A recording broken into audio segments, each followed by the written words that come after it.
son mari était méchant. Je ne sais pas si ton mari là, quand tu es en train de l'insulter d'être méchant, je ne sais pas si Dieu aussi le reconnaît qu'il est méchant. Il y a des gens dans les quartiers, quand tu parles que ton mari est méchant, ils ne savent même pas que ton mari est méchant. Les gens savent que c'est toi qui es la méchante. Il y a aussi des gens qui savent que quand tu es en train de condamner ta femme, que ta femme est mauvaise, les gens savent que ta femme n'est pas mauvaise, c'est toi qui... Mais ici, c'est Dieu lui-même qui reconnaît que cet homme était méchant. C'est-à-dire c'est le genre d'homme qui font souffrir les femmes. C'était cet homme-là. Maintenant, regardez, un problème a surgi. Le mari a un problème avec... Son mari a un problème avec Dieu, un problème très sérieux. Dieu voulait tuer son mari. Quand Dieu a voulu tuer son mari, la femme a compris. Elle a dit, ici, si je commence à suivre les fautes de mon mari, si je commence à suivre ce que mon mari a fait, mon mari risque de mourir. Mon mari risque d'avoir des problèmes. Qu'est-ce qu'elle a fait? Elle est partie auprès de Dieu. Elle a pleuré, elle a dit à Dieu, ce n'est pas la faute de mon mari, c'est ma faute à moi. Combien de femmes aujourd'hui sont capables de reconnaître, de mettre dans leur compte la faute de leur mari? Cette femme a dit, ce n'est pas la faute de mon mari, c'est ma faute à moi. On va prier. Abigail prie aussitôt 200 pains. Lorsque je suis dans 1 Samuel chapitre 25, verset 23. Lorsqu'Abigail aperçut David, elle descendit rapidement de l'âne, tomba sur sa face en présence de David et se prosterna contre terre. Verset 24. Puis se jetant à ses pieds, elle dit, à moi la faute, mon Seigneur, à moi la faute. Faute c'est ma faute à moi, ce n'est pas la faute de mon mari. À moi la faute. Combien de femmes aujourd'hui, depuis le matin, depuis que tu te lèves le matin, tu ne fais qu'accuser ton mari. Partout, on sait déjà que ton mari est méchant. Partout, on sait que tu as un mauvais mari, un mari infidèle, un mari... Mais cette femme ne parlait pas des fautes de son mari aux gens. Cette femme ne parlait même pas des fautes de son mari à Dieu. Elle disait, elle justifiait même son mari devant Dieu, malgré qu'il était méchant, malgré qu'il était d'une mauvaise tribu. Écoute, son mari Nabal était d'une mauvaise tribu, il était descendant de Caleb, une mauvaise tribu en fait. Ça peut être la tribu de votre mari. Ils ont toujours été des maris comme ça. Mais cette femme a supporté cet homme. Et elle reconnaissait que ce n'est pas sa faute. C'est ma faute à moi. Peut-être que c'est la faute à toi parce que tu n'as pas eu assez de temps pour prier pour lui. Peut-être que tu n'as pas été assez prudente. Continue à reconnaître. C'est ça en fait l'amour. La femme a reconnu que c'était ma faute à moi. Vous voyez un peu. Alors, voyons un peu une autre femme. Cette fois-ci, au lieu de parler d'une femme, nous allons parler d'un homme. Il y a un homme qui a corrigé aussi, parce que les hommes aussi se disent, voilà, le pasteur a bien dit, ma femme, elle aime beaucoup m'accuser. Non, mais il y a aussi un autre homme qui a fait quelque chose, qui est quelque chose de très particulier. Cet homme s'appelle Isaac. Isaac nous donne une très grande leçon. Une très grande leçon. Écoutez, Isaac implora l'Éternel pour sa femme, car elle était stérile. Et l'Éternel l'exauça. Rebecca, sa femme, devint enceinte. Essayons un peu de changer le nom. Au lieu d'enlever Isaac, nous pouvons maintenant prendre ton nom. Je peux répéter ces mêmes versets. John implora l'Éternel pour sa femme insolente. Gabriel gêna pour sa femme paresseuse. Jacques entra en retraite de 3 jours pour sa femme qui voulait divorcer à tout moment. André, voyant que sa femme le trompait, gêna à sec durant 2 semaines pour chasser l'esprit d'infidélité. Combien d'hommes le font? Isaac l'a fait. Moi, je suis pasteur. Quand nous recevons des femmes, quand un homme vient chez vous pour vous parler de sa femme, il vient vous poser la question si je dois continuer ou si je ne dois pas continuer avec elle. Parce que son caractère, là, je n'arrive plus à supporter. Mais quand une femme vient, elle te dit, pasteur, je voudrais que Dieu change mon mari parce qu'il boit beaucoup. Si Dieu peut enlever vraiment l'alcool. Mais les hommes viennent rarement pour demander au pasteur. Les hommes viennent demander s'il peut divorcer ou bien s'il ne peut pas divorcer. Son caractère, là, je trouve un peu compliqué, pasteur. Je ne sais pas si j'ai fait une erreur d'épouser une telle femme. Mais les femmes ne se posent pas cette question si elle a fait une erreur ou pas. Elle vient, elle dit, pasteur, je voudrais que mon mari change. Je voudrais que Dieu change mon mari parce qu'il est devenu très infidèle. Mais toi, ta femme aussi peut devenir très infidèle. Tu entres en jeûne. C'est ce qu'Isaac a fait. Sa femme était stérile. Quand on parle de la stérilité, ce sont les mauvaises choses. Ce sont les œuvres stériles, les œuvres mortes, les œuvres qui ne sont pas bonnes. Mais Isaac est entré en prière pour que sa femme trouve la solution. Et la Bible dit... Donc, c'est comme pour dire, Isaac a reçu de Dieu une femme stérile. Mais lui, Isaac, l'a transformée en femme fertile. Tu peux recevoir de la belle famille une femme insolente, mais tu la transformes par tes prières en une femme douce. Tu peux marier une femme colérique, mais tu la transformes parce que tu es un homme, tu pries. Moi, ma femme doit changer. Les hommes ne se battent pas pour le changement de leur femme. Mais Isaac, qui était un homme d'au-delà même du Moyen-Âge, Du début même de la création. Il nous corrige aujourd'hui, nous qui sommes modernes, avec des téléphones, avec l'intelligence et les études, des diplômes et des diplômes. Nous ne savons pas plaider les cas de nos femmes. Les gens ne savent que ma femme ne met pas au monde, je la chasse. Ma femme ne met pas au monde, elle est infidèle, je la chasse. Je chasse. Mais écoutez ce que Dieu a dit. Marie, aimez vos femmes. Ephésiens 5, verset 25. Marie, aimez vos femmes, comme Christ a aimé l'Église et s'est livré lui-même pour elle, afin de faire paraître devant lui cette Église glorieuse, sans tache ni ride, ni rien de semblable, mais sainte et irréprochable. Isaac ne connaissait même pas Christ, mais il s'est battu pour sa femme. Est-ce que tu ne peux pas te battre pour ta femme? Est-ce que tu ne peux pas aussi chercher à ce que ta femme devienne meilleure? La faute, c'est à elle. Moi, je n'ai pas de faute. Mais on peut aussi dire, si ta femme est devenue ce qu'elle est devenue ce que tu n'as pas eu assez de temps de prier pour elle. Donc c'est ta faute. Tu as négligé beaucoup ta femme. Est-ce que vous savez qu'il y a beaucoup d'hommes qui négligent beaucoup leur femme? Jusque même pour lui donner l'argent. L'argent pour tresser les cheveux. La femme vient juste, elle demande juste, papa, mes cheveux, tes cheveux. Tu ne vois pas les dépenses, les minervales des enfants. Tu ne vois pas tout ça. Mais il y a une fille qui est au bureau, une secrétaire. Elle dit, coucou, les cheveux. Tu sors facilement $20. Tu sors facilement $50. Va faire tes cheveux, ma fille. Tu es devenue sale comme ça. Mais ta femme à la maison, elle t'a demandé le matin. Là, tu as montré les dépenses des enfants. Moi-même, je dois commencer à tout faire. Mais cette fille qui ne fait rien pour toi, qui ne fera peut-être rien pour toi, qui peut-être partage d'autres hommes qui sont en train de... Elle mange par-ci, par-là. Tu sors facilement $50, tu lui donnes. Et tu laisses ta femme de côté. Et chaque jour, quand tu arrives, tu commences à expliquer à tout le monde. Moi, je ne sais pas, j'ai trouvé une femme. Je ne sais pas comment elle est. Je ne sais pas comment elle est ma femme. Tu expliques à ces gens les erreurs de ta femme. Mais ta femme, elle te cache. Hein. Il y a beaucoup de choses que tu fais, elle te cache. Tu n'as pas assez pris soin de ta femme. C'est pourquoi aujourd'hui ta femme est devenue ce qu'elle est. Alors pourquoi tu condamnes seulement la femme? Pourquoi tu dis seulement que ma femme est devenue insoumise? Mais elle a aussi besoin de ton attention. Elle a aussi besoin de ton amour. Tu n'as pas assez donné, mais tu réclames trop. C'est ça en fait le monde dans lequel nous nous trouvons. Les gens ne voient pas leurs fautes. Ils voient seulement la faute chez les autres. Aujourd'hui, regarde ta femme et dis-lui, ma femme, je reconnais aussi mes fautes. Pardonne-moi. Combien d'hommes demandent pardon à leur femme? Vous savez, les hommes, qu'est-ce qu'ils font? J'ai l'impression, pasteur, vous avez répondu indirectement à ma préoccupation. Oui. Parce que je voulais savoir, entre l'homme et la femme, qui a toujours provoqué des problèmes. Avec ce que vous venez de dire, oui. je sens que... sont problématiques. Non, c'est l'homme qui provoque beaucoup plus. Tous sont problématiques. C'est-à-dire, on ne sait pas dans quel cas vous pouvez vous trouver. Il y a des cas où c'est la femme qui est problématique. Il y a des cas où c'est l'homme qui est problématique. Mais dans tous les cas, même si c'est la femme qui est problématique, même si c'est l'homme qui est problématique, il faut accompagner toujours par ces deux choses, ces trois choses. Vous priez pour elle. Vous arrivez à reconnaître vos fautes. Conseillez. Elle va changer. Elle finira par changer si vous pouvez persévérer. Ça arrive. Divorcer, ce n'est pas une solution. Parlons maintenant d'autre chose, d'une autre femme, avant qu'on arrive à qui la faute. Parlons de cette femme. La femme Séphora, c'est la femme de la révélation.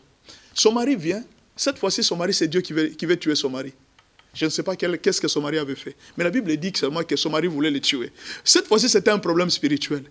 Le mari veut être tué par Dieu. Dieu lui-même veut tuer son mari. La femme dit non, je dois me battre pour mon mari. Elle a cherché la révélation, elle dit, Seigneur, montre-moi qu'est-ce qui ne va pas.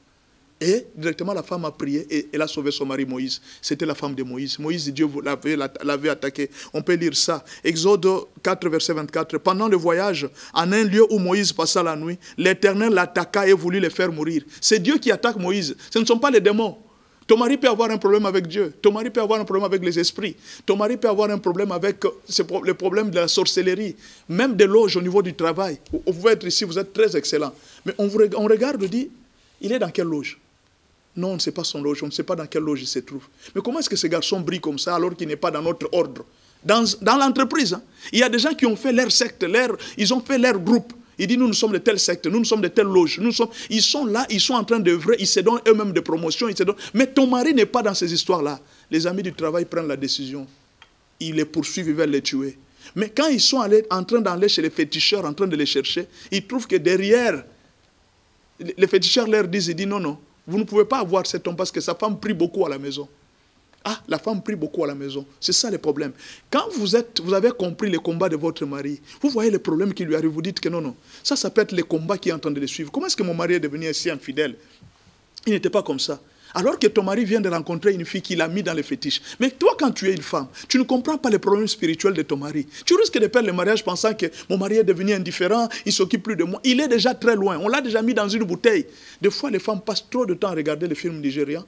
On leur montre les réalités qui se passent dans le monde spirituel. Les femmes ne se rendent même pas compte. Elles ne tirent pas de leçons. Le monde, il y a des réalités spirituelles. On peut prendre votre mari, on l'enferme dans une bouteille. Et les maris ne te voient même plus. J'ai vu un jour, j'étais à Goma. À Goma, j'étais dans un couple. J'arrive dans ce couple-là. Il y a la femme qui a dit, elle appelle son ami. Il dit, entre un peu dans ma chambre. La femme, elle appelle son ami. La femme appelle son ami. Il dit, entre un peu dans ma chambre. Son ami est entré dans la chambre. Elle entre dans la chambre. Et puis, il lui pose la question, tu sens une odeur dans ma chambre? Il dit, non, je ne sens rien. Il dit, chaque jour, quand mon mari vient, quand il entre dans la chambre, il me dit toujours qu'il y a l'odeur de caca. Or, certaines femmes de cette ville, elles font des fétiches de sorte que elles donnent un dégoût à l'homme contre sa chambre. Quand l'homme entre dans la chambre, il sent une mauvaise odeur qui les chasse. Directement, il ne va pas dormir dans la chambre, il va dormir dehors. Maintenant, si toi, tu ne sais pas discerner ces choses et comprendre que ce sont des problèmes spirituels, mais tu risques de perdre le mariage. C'est ce que Sephora avait fait. Elle avait compris que c'est un problème spirituel, elle l'a réglé sur le plan spirituel. Va chercher des pasteurs qui prient pour ton mari. Cette infidélité de ton mari n'est pas normale. Ton mari n'était pas comme ça. On a changé ton mari, ce n'est plus lui. Beaucoup de choses que ton mari fait aujourd'hui, il ne les faisait pas. Ton mari était pasteur, un pasteur correct. Depuis un certain moment, il est dans des filles, il est dans des choses. Tu ne comprends plus. Qu'est-ce qui ne va pas? Et toi, tu passes beaucoup de temps à l'accuser.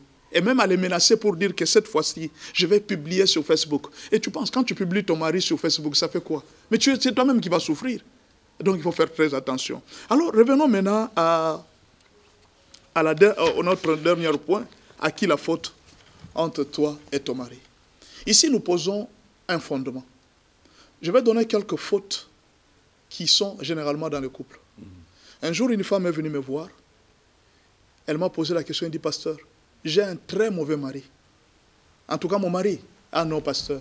Il est invivable. Invivable, pasteur. Elle m'a détaillé, elle m'a détaillé, elle m'a détaillé, elle m'a détaillé, elle m'a détaillé. Elle m'a parlé de son mari pendant plus de 30 minutes. Je lui ai donné cette fiche d'autocritique. Je lui ai dit, madame, est-ce que tu peux prendre cette fiche d'autocritique et puis tu peux te critiquer maintenant toi-même? Allons-y. Première faute. C'est le premier point, c'est le point A. J'ai donné ça à la femme, tu commences à lire. Que reproches-tu à ton mari parmi ces choses? Première chose, orgueil. 2, infidélité. 3, il n'aime pas les conseils. 4, n'aime pas Dieu. 5, il est égoïste. 7, il est bagarreur. 8, ne te respecte pas. 9, ne te considère pas devant les gens. 10, il aime sa maman ou sa famille en premier. 11, paresseux. 12, ivrogne. 13, moins bon sur le lit. 14, colérique. 15, rancunier. 16, menteur. 17, sans cœur, il est méchant. 18, moins tendre. 19, ne tire presque pas attention sur moi. 20, moins tendre et moins gentil. La femme a coché. Elle a coché, elle a coché, elle est arrivée, elle a compté les fautes de son mari.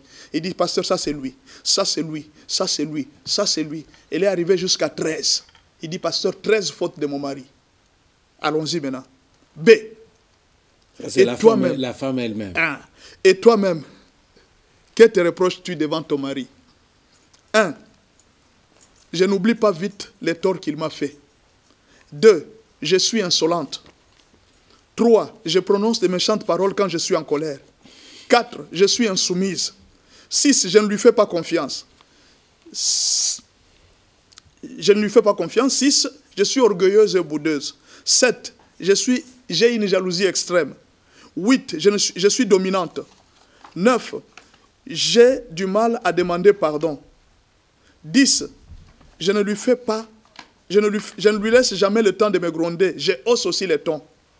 11. J'ai toujours pensé qu'il n'est pas l'homme de ma vie et que je m'étais trompé en l'épousant. 12. Je suis égoïste. 13. Je n'ai pas de douceur. 14. Je gère mal l'argent. 15. Je suis moins soigneuse. 16.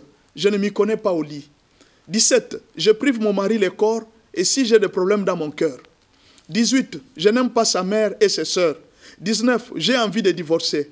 20. Je l'ai déjà trompé. 21. Je l'avais déjà maudit sous la colère. 22. je lui cache des choses. Et je suis colérique et rancunière. Alors, quand la femme a commencé à cocher, elle a coché, elle a coché, elle a coché, elle a coché, elle a coché, nous sommes arrivés à 11. Sur 20. Sur 20. Les maris avaient 11 sur 20. Alors, je lui ai posé la question. À qui la faute entre toi et ton mari? Je trouve que vous êtes match nul. Ah, pasteur, tout ça, moi aussi, je ne voyais pas.